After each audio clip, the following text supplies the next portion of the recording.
I'm ready. You're already recording. Yes. So if I was going to restrain a dog in any way, if I was going to do it on the table, I would put a non-slip mat down and probably also a towel. For this, we'll do it on the floor since we did not prepare our surface. Would you also put a non-slip? Go ahead. Would you also put a non-slip mat? No, most of the time on the floor they're okay. If you have mats at all, you'll want to be on the mats, but most clinics don't, so on the floor is okay. The table is just kind of an extra security step. Okay. So always having a leash on the dog while they're in the clinic so that you have some control. And then before I started to restrain, I would obviously just be kind of observing the dog, seeing if there was any FAS signs. If not, I would feel comfortable going ahead and approaching the dog if I hadn't already. So I would introduce myself, let them smell, say, "Hello Frodo, how are you doing today?" Slowly start to use my proximity to touch the patient, and then let's just say I was going to do standing restraint for the procedure today. I would just constantly be talking to the dog, comforting the dog verbally and physically as I do that restraint.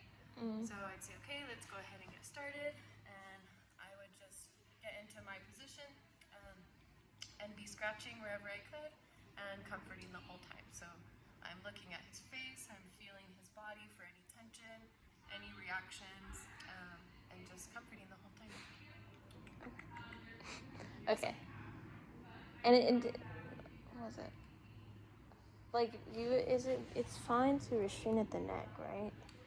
So you don't want pressure on the throat. You want pressure between the shoulder and the hand.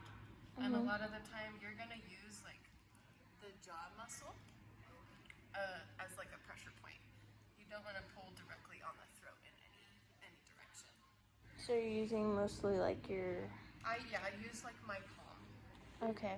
I wrap my fingers around, but they don't have control, and that's why we can get scratches with our fingers, because the palm is where the restraint is actually coming from. So you should be able to like open your palm and still be secure in the restraint. Okay.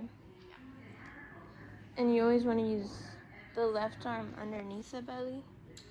Not necessarily. So say the doctor was say there was a hematoma on this ear, the doctor needs access to this, so we would have the dog facing this way. It's really dependent on the procedure at hand, and then I would just be opposite.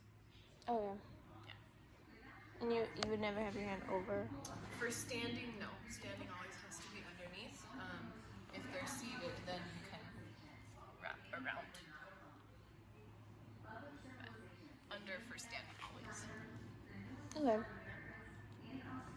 If you have more questions, let me know, but I don't need a mystery. Okay, thank you.